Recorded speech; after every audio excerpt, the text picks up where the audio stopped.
नमस्कार, स्वागत है आपका एनबी न्यूज में। आप देख रहे हैं हिमाचल प्रदेश स्पेशल बुलेटिन और मैं हूं आपके साथ सदफ फातिमा। बुलेटिन की शुरुआत करेंगे। हिमाचल प्रदेश पथ परिवहन निगम के बड़े 700 के लगभग वाहन शामिल होने वाले हैं। शिमला में हुई पथ परिवहन निगम के निदेशक मंडल की बैठक में 297 इलेक्ट्रिक बसें, 250 डीजल बसें, 24 सुपर एसी लग्जरी बसें, 100 टेम्पो ट्रैवलर, 4 क्रेन और 2 क्यूआरटी वाहन को खरीदने को मंजूरी दी गई है।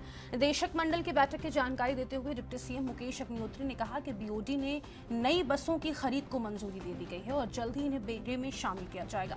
100 टेम्पो ट्रैवलर के रीटेंडर की भी मंजूरी दी गई है और वित्तीय वर्ष में एचआरटीसी ने 70 करोड़ के राजस्व में वृद्धि की है।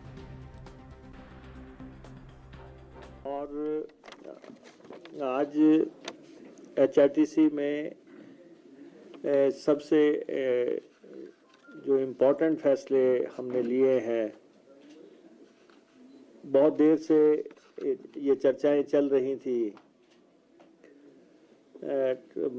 बसों की खरीद को लेके। आज उसको हमने यहाँ पे फाइनल भी किया है और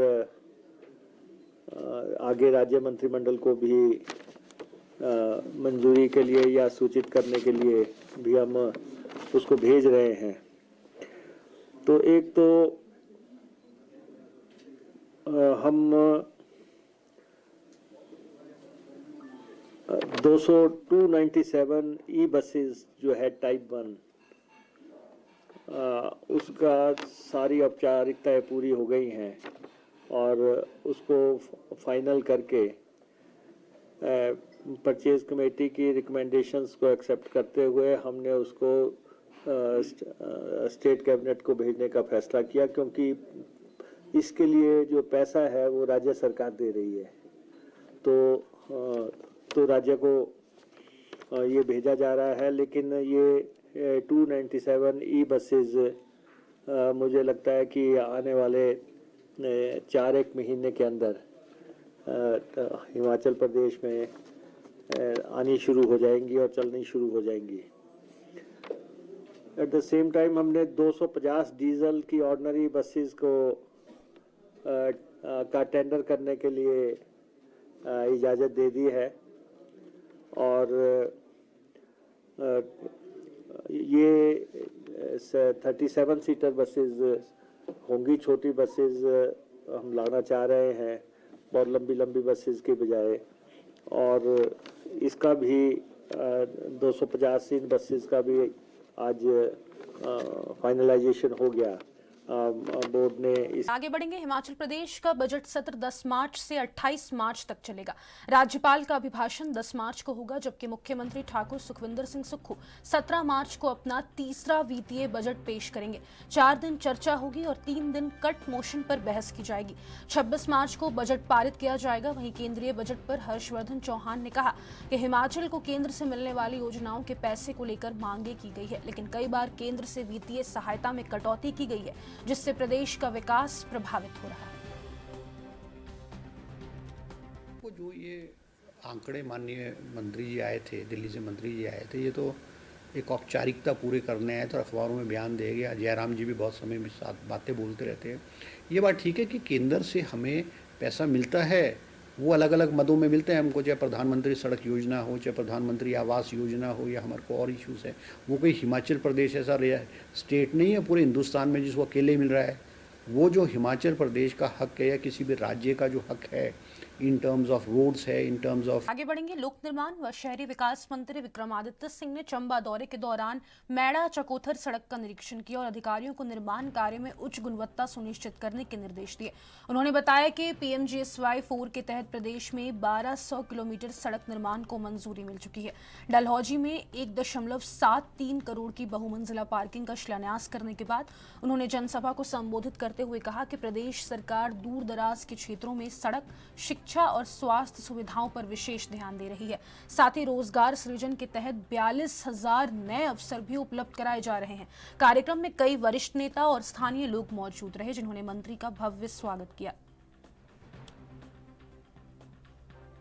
क्षेत्र है ये एक हिमाचल प्रदेश में बहुत ही महत्वपूर्ण क्षेत्र है। वैसे तो हमारे लिए प्रदेश का हर इलाका बराबर है और हर इलाके का संतुलित और समान विकास हो, ये सरकार की वचनबद्धता भी है, सरकार का दायित्व भी है। मगर क्योंकि डलहौजी क्षेत्र के अंदर बहुत सा हमारा डिफ़िकल्ट एरियाज़ आता है, बहुत सा बैकवर्ड एरिया इस विधानसभा क्षेत्र के अंदर आता है, तो सरकार की जिम्मेवारी उस दृष्टि से और ज़्यादा बढ़ जाती है।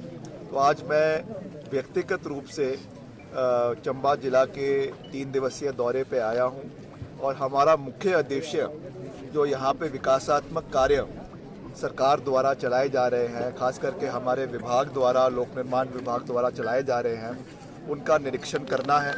क्योंकि इस इलाके के अंदर हमारी करीबन 3 सड़कें हैं जो प्रधानमंत्री सड़क योजना के तहत उनका अपग्रेडेशन का कार्य चला हुआ है, जिसमें करीबन जो है 40 करोड़ रुपए के विकास कार्य जो है उसके ऊपर जो है वो खर्च हो रहे हैं। इसके साथ कुछ CRF के प्रोजेक्ट्स भी है इलाके के अंदर, कुछ नाबार्ड के प्रोजेक्ट्स है, कुछ स्टेट हेड के प्रोजेक्ट्स है, जिसमें से आज एक हमारा मियारा से चकोतर सड़क है जो करीबन आपके 12 करोड़ रुपए की लागत से जिसका कार्य चला हुआ है। अभी हमने उसका निरीक्षण भी किया है और साथ ही साथ यहाँ पे जो स्थानीय जनता है, इन्होंने भी बहुत से और कई लिंक रोड्स है, कई एम्बुलेंस रोड्स है, उसकी मांगे हमारे समक्ष रखी है और हमने उनको पूरा विश्वास दिया है कि हम इसके लिए बजटरी प्रोविज़न आने वाले वित्तीय वर्ष में करवाएंगे, उसमें पूरा सहयोग सरकार की ओर से दिया जाएगा।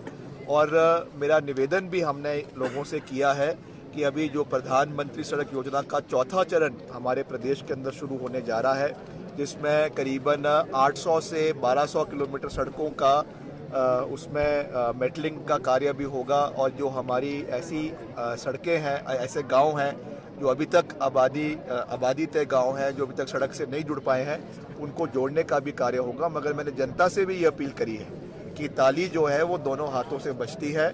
विभाग तब तक उसके ऊपर कार्रवाई नहीं कर सकता जब तक जनता उसमें गिफ्ट डीड नहीं देगी। तो मेरा ये भी निवेदन रहेगा कि जिन जिन इलाकों की सड़कों की स्वीकृति हुई है और जिनको हमने अपलोड किया है, वहाँ पे हमारे विभाग के अधिकारी भी और प्रशासन के अधिकारी भी स्थानीय लोगों से निवेदन करेंगे कि आप भी उसमें भूदान करें, गिफ्ट डीड्स PWD डिपार्टमेंट को दे, ताकि उसका कार्य भी आने वाले समय में पूरा हो। आगे बढ़ेंगे। हिमाचल के धर्मशाला पुलिस मैदान में आज सुबह से ही भर्ती के लिए अभ्यर्थियों का पुलिस ग्राउंड में पहुंचना शुरू हो गया था।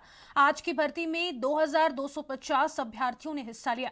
इस दौरान अभ्यर्थियों को अलग अलग परीक्षणों से गुजरना पड़ा। इस अवसर पर SSP कांगड़ा शालिनी अग्निहोत्री ने पुलिस ग्राउंड में पत्रकारों के माध्यम से अपील की है कि आगामी भर्ती में अभ्यर्थी ध्यान रखें कि भर्ती अपने निर्धारित समय 7 बजे आरंभ हो जाएगी, इसलिए सभी अभ्यर्थी सुबह 6 बजे पुलिस ग्राउंड में पहुंचकर भर्ती से संबंधित कार्रवाई को पूरा करवा लें, जिससे भर्ती प्रभावित ना हो। इसके अलावा SSP शालिनी अग्निहोत्री ने और क्या कुछ कहा है, आपको सुनाते हैं।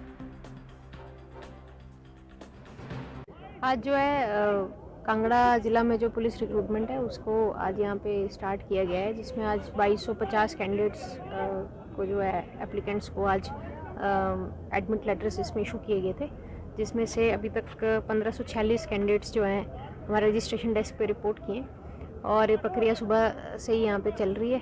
और जो कैंडिडेट्स हैं वो अपने यहाँ पे परिश्रम से जो सभी इवेंट्स को क्रॉस करने की उनकी प्रक्रिया जारी है और हमारी टीम भी सुबह से ही इसमें जो है लगी हुई है और कल से जो रेगुलर शेड्यूल है उसके तहत लोग यहाँ पे आएँ। मैं आपके माध्यम सबसे रिक्वेस्ट करना चाहूँगी कि भर्ती का टाइम 7 बजे है, लेकिन यदि कैंडिडेट्स 6 बजे रिपोर्ट करेंगे तो हमें उसको मॉनिटर करने में और मैनेज करने में थोड़ी इजी होती है। तो कैंडिडेट्स काइंडली जो है कल जिनके भी एडमिट कार्ड्स कल के लिए इशूड हैं वो कल जो है सुबह 6 बजे जो है पुलिस ग्राउंड में रिपोर्ट करें, ताकि भर्ती की जो प्रक्रिया है वो टाइमली जो संपन्न हो पाए। देखिए, ग्राउंड टेस्ट में हमारे इवेंट्स जो हैं वो सबसे पहले रजिस्ट्रेशन रहती है, जिसमें कि जो एडमिट कार्ड और व्यक्ति के जो पहचान पत्र है उनको हम चेक करते हैं और उनको एक रोल नंबर्स जो इशूड हैं उसको उनका अटेंडेंस लिया जाता है। उसके बाद हाइट चेस्ट मेजरमेंट है, उसके बाद 100 मीटर्स की जो रेस है जिसको कि मेल कैंडिडेट्स को 14 सेकंड में कंप्लीट करना है। जो लोग इसको क्वालिफाई करते हैं वो फर्दर जो है हाई जंप में जाते हैं, जिसमें 3 चांसेस सभी को दिए जाते हैं। हाई जंप का जो क्वालिफिकेशन करते हैं वो लॉन्ग जंप में जाते हैं, जिसमें भी 3 चांसेस सबको दिए जाते हैं। और लॉन्ग जंप जो क्वालिफाई कर लेते हैं वो लास्ट में फाइनल जो लॉन्ग रेस है जो 1500 मीटर्स की जो रेस है उसको उस इवेंट को करते हैं। जो भी कैंडिडेट्स इन सभी इवेंट्स को क्वालिफाई करते हैं वही फाइनली क्वालिफाइड कैंडिडेट्स माने जाएंगे। और रेसेस में कोई सेकेंड अटेम्प्ट्स नहीं है। हाई जंप और लॉन्ग जंप में 3-3 अटेम्प्ट्स का जो प्रावधान रखा गया है। तो आज सुबह से ही सभी कैंडिडेट्स जो है लगातार अपने एफर्ट से ये प्रक्रिया में शामिल है और काफ़ी स्मूथली जो ये प्रक्रिया यहाँ पे चल रही है। इस बुलेटिन में फिलहाल के लिए इतना ही। मुझे दीजिए इजाजत। नमस्कार।